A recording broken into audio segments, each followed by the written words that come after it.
Trisma, ketemu bersama saya Roy Sakti, pakar kartu kredit. Kita ada segmen baru di channel YouTube Roy Sakti, bahwa setiap minggu kita akan membahas berita-berita yang hot yang berhubungan dengan keuangan, terutama kartu kredit.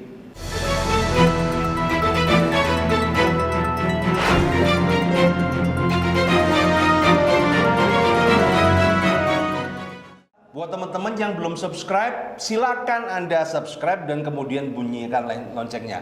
Karena ini percakapan pembahasan akan sedikit krusial dan sedikit panas. Buat teman-teman yang tidak open minded, silakan di stop, jangan ditonton lagi video ini. Oke, sekarang saya akan ditemani oleh asisten saya yang cantik. Panggilannya siapa berarti? Eka aja. Eka aja ya. Oke, dengan Mbak Eka. Ayo Kak. Ya. Kita bahas, minggu ini ada berita apa aja? Ya, ini saya dapat berita, ada beberapa berita. Iya. Yang pertama dari This Way. This Way. Oh, itu punyanya Pak Dahlan Iskan tuh. Ya, gimana Ya. Gimana This Way itu? Ini ada beritanya, wacana pembubaran OJK. Itu gimana, Pak? Oke, wacana pembubaran OJK. Jadi sebelumnya itu jadi gini teman-teman. OJK itu Otoritas Jasa Keuangan ya. Jadi dulu itu yang ngurusin bank apa segala itu Bank Indonesia, kemudian di-split OJK gitu kan. Kenapa? Karena di Bank Indonesia ini ada ya mungkin korupsi or something lah, I don't know lah ya kan, di-split. Yang lucu adalah Pak, dia itu nyeplit ini antara lembaga keuangan sama ngurusin perbankan, di-split itu nyontoh Inggris, kalau nggak salah nyontoh Inggris. Nah, yang menarik adalah apa? Begitu Indonesia nyontoh Inggris, di-split, Inggrisnya digabungin satu gitu loh.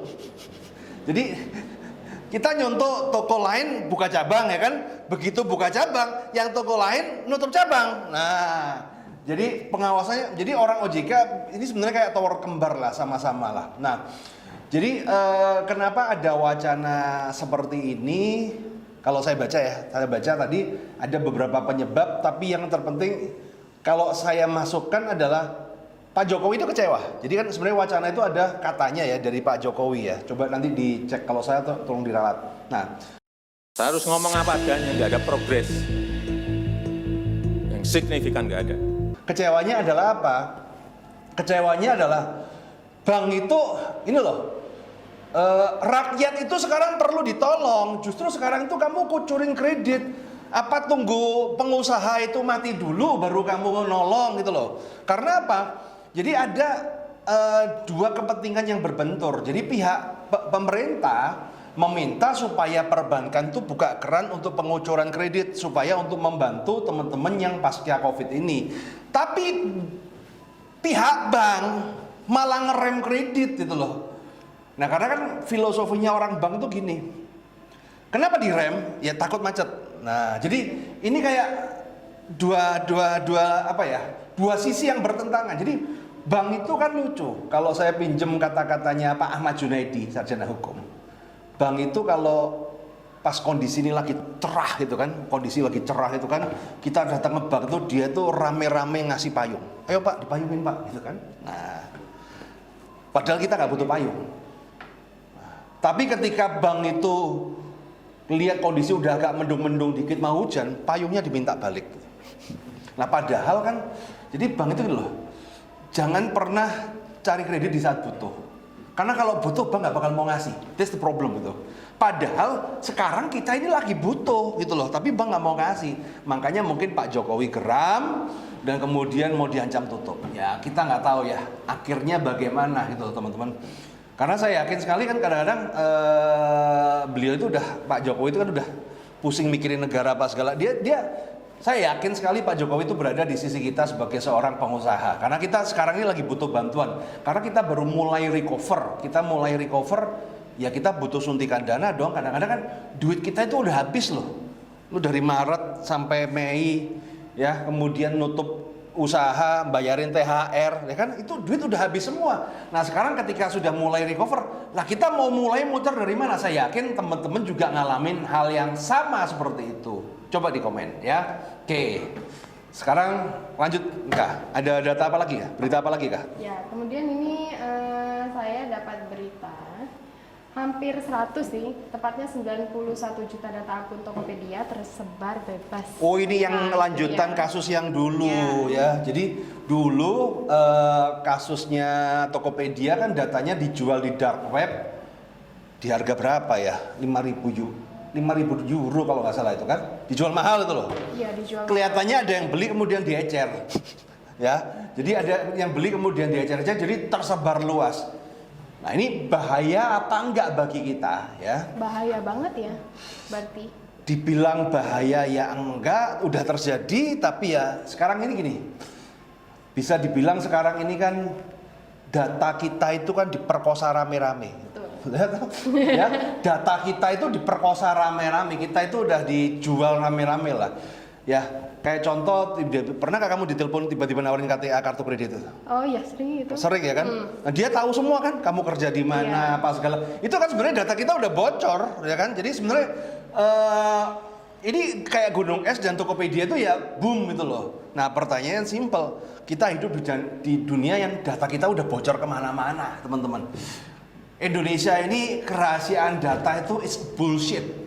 Karena belum ada undang-undangnya untuk kerahasiaan data, dan ada pun undang-undangnya cuman sebatas macan kertas.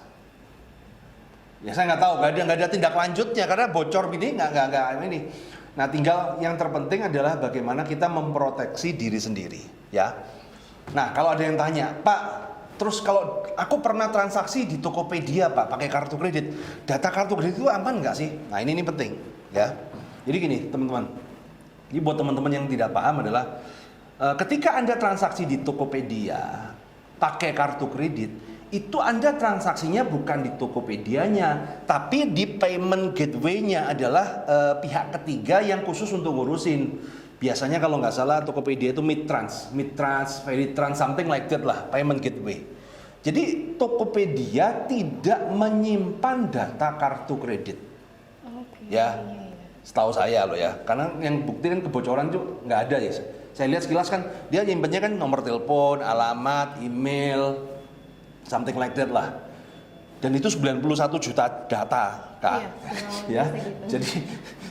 Jadi 91 juta data itu juga pusing. Kamu tak kasih bocoran nih data pengguna kartu kredit itu kan. Iya. Terus kalau ada 91 juta mau diapain, kita kan pusing juga kan. Benar-benar. Nah, zaman dulu data itu relevan, jadi database itu zaman dulu relevan kan, diteleponin, paling mereka menggunakan untuk nelponin kayak kamu diteleponin tawarin kartu kredit apa segala gitu kan. Cuman 91 juta data kemudian dia kan Banyak banget ya. ya mikirnya gimana itu kan. Nah, ya tapi sejauh ini aman sih. Sejauh yang saya tahu aman, ya. Kecuali di kartu kredit, ya kan kamu belanja di Tokopedia pakai kartu kredit, kemudian kartu kreditmu di save. Kan ada tulisan save itu kan. Nah, ini hati-hati. Nah, kalau buat teman-teman jangan nge-save nomor kartu di platform e-commerce. Baik itu Tokopedia, Bukalapak, apa segala jangan di-save, ya. Jadi begitu selesai ya sudah gitu loh. Ada fitur save jangan di-save. Memang di-save itu gampang, kalau di-save itu kan begitu kita klik dia simpan transaksinya mempermudah. Tapi semakin mudah transaksi berbanding lurus semakin tidak aman data Anda. Ya. Nah, tapi kan sekarang kan satu ya, jadi sekarang sih nggak perlu takut, Kak. Ya, nggak perlu takutnya kenapa? Satu, semua transaksi pakai OTP. Iya. Jadi sebetulnya yang terpenting itu dia tuh mau berusaha bobol kita model apapun, selama kita nggak ngasih OTP ke pencurinya nggak bakal bobol. Aman aja ya. Aman aja. Yang kejadian itu kan kemarin tuh kan orang itu dengan segala modus minta OTP gitu loh kan. Nah, itu yang jadi masalah. Artinya bagaimana mengamankan data kita, ya kita harus hati-hati memberikan OTP kepada orang. Ya. Kita hanya boleh memberikan OTP kepada orang yang memang kita tahu dan memang kita lagi transaksi, ya. Jadi kayak contoh lu mau gestun, ya kan? Pak, saya mau gestun, Pak, ya kan? Di info gestun. Nah, dibantu transaksi sama dia, ya kan? Yang mau gestun kan saya gitu loh. Saya mau gestun ke situ. Kemudian orangnya minta OTP, ya saya kasih kan tujuannya saya mau gestun kan. Nah, kecuali tiba-tiba nggak ada apa-apa kemudian ada orang minta OTP, itu hati-hati. Bahaya itu, ya. Oke. Terus apa lagi, Kak? Ya. Next-nya apa lagi, Kak? Ini ada berita tentang Denny Siregar. Oh, Sudah dengar Denny pasti kan ya? Iya. Ya. Ini dia katanya Denny Siregar gugat Telkomsel karena bocorkan datanya. Nah ini kan, ini kan 11-12 sama Iya, kasus sama. Tokopedia ya. Jadi gini teman-teman, ya. Gua rasa dengan semakin kecanggihan teknologi, ya. Kalau mungkin ada orang perbankan atau institusi, ya kan. Saya bilang pada Anda, orang bank, ya, kemudian institusi. Ya. Ketika Anda mengintegrasikan data, sebenarnya Anda sedang membuka kotak Pandora, ya, sedang membuka kotak Pandora. Jadi sebenarnya ini yang paling berbahaya. Jadi bank itu nggak sadar dia sedang membuka Pandora box. Kamu tahu nggak ceritanya Pandora box itu? Belum tahu sih. Ya, lu tuh masa kecil nggak pernah lu. Berarti masa kecil lu ceritanya apa aja dulu, zaman kecilmu? Masa kecilnya masih belum mengenal Teletubbies kita, paling ya? masih nonton Teletubbies. Oh, Teletubbies. Ya. Nggak tahu Teletubbies dia gedenya udah kayak apa kan, bayi itu kan. Nah, jadi gini, Pandora Box itu adalah sebuah dongeng bahwa orang membuka itu kemudian kiamat. Nah, sebenarnya sama. Ketika beberapa tahun yang lalu, ya, jadi kan gini, contoh. Sekarang kan bank itu, contoh ya, semua mulai terintegrasi, ya. Jadi data di Spenduk dibuka. Anda bisa cek data di Spenduk lewat situs KPU, ya kan? Kemudian perbankan sama di Spenduk terkoneksi. Tek. Sekarang kan kalau buka rekening di bank itu kan pasti connect data di Spenduk. Iya. Ya. Ini saya ngomong membuka kotak Pandora, tapi ini kan menjadi celah. Celahnya adalah apa? Kalau saya lihat kasusnya Denny Siregar ini, ya kan? Ada orang internal Telkom yang diduga dia membocorkan data itu. Iya. Jadi dia lihat Kabarnya seperti itu ya, Pak, ya? gue yakin itu paling bagian apa ya? Bagian IT apa bagian apa kan dia ngecek data nama Denny Siregar. Ini gini kebuka semua jebret. Nah, itu ya gimana juga ya. Nah, jadi hati-hati teman-teman. Jadi sekarang ini saya nggak tahu ya. Saya ngomong ini kita membuka kotak Pandora adalah apa? Semakin terikat ya kan, semakin rawan kita jadi semakin rawan terbukti. Setahun ini banyak sekali kasus. Contoh, kamu nggak punya kartu kredit kah? Tiba-tiba ada kartu kredit pakai namamu gitu. Bahaya banget ya itu. Itu sangat berbahaya. Saya ngomong itu kejahatan kayak begitu akan makin banyak terjadi. Orang menggunakan data orang lain apa segala itu akan makin banyak karena terkoneksi. Sekarang simple. Ya ini anggap aja ini bodoh-bodohan, anggap aja bohong lah ya kan, ya. Sekarang kalau kita ngecek, ya kan, contoh nih, ini goblok-goblokan aja deh. Kita buka rekening ke bank itu akan ngecek kan, lihat Pasti. KTP kan, tek nomor ini keluarnya datanya siapa, itu kan. Nah sekarang simple, kalau saya jadi orang bank, saya mau jahat, tak ngawur aja kan, cemplungin nomor KTP siapa, kan saya dapat datanya orang itu. Ngerti nggak maksudnya? Iya. Ya kan? Jadi kan kalau orang ngecek kan ada orang nasabah datang sini bawa KTP, kecek dia ngecek, oh ini bener nggak ya kan? Nah sekarang simple. Kalau saya mau jahat nih, saya orang bank nih, saya oknum bank, saya mau jahat ya kan? Saya buka data perbankan, ngawur aja deh, KTP-nya siapa gitu kan? Nanti muncul data siapa, data itu gue pakai. Buat apa ngeplay kartu? Itu bisa dan itu banyak terjadi. Jadi hati-hati ya teman-teman. Saya ngomong begini karena saya ngomong ya memang di satu sisi supaya aman, tapi di sisi lain Anda sedang membuka kotak Pandora, orang bank. Ya kan Anda buka ini permainan, ini istilahnya apa? Perangnya makin lama makin sadis. Betul. Penjahatnya makin canggih. Ya itu makin. ya kan nanti kan ketemu cara lagi jebret, ketutup lagi gini. Wah, ini. Ya, welcome to after apa ya? Selamat datang di dalam dunia yang serba terbuka itu kan. Nah, apa lagi deh? Ya, kalau tadi kan sudah ada yang dari Disway, data Tokopedia tersebar. Terus ada juga berita tentang Denny Siregar. Ini saya ada satu lagi, mau membahas tentang Bank Mega. Oh, kenapa? Bank kesayangan nih, ya. Bank kesayangan kita semua itu bank yang paling bagus, teman-teman. Paling bagus, CS-nya paling ramah, debt kolektornya paling sopan, paling cute, cakep, udah jos deh Bank Mega. Ya, ini saya dapat berita OJK minta ditindak tegas karena kan katanya debt collector Bank Mega diduga kasar. Loh, gitu. siapa bilang kasar? Ya, Lembut-lembut. itu gimana itu? Ya kan kalau lembut-lembut, debt collector Bank Mega mah lembut-lembut, imut-imut, cubi-cubi, ya. Wah, itu salah ini fitnah ini. Ya itu seperti apa, Pak? Akhirnya ditindak juga. Jadi gini nih teman-teman ya. Bagi yang korban Bank Mega silakan ketik di komen ya. Apakah benar debt collectornya Bank Mega itu lembut-lembut, cakep-cakep gitu kan, sopan-sopan? Ya, I don't know lah ya.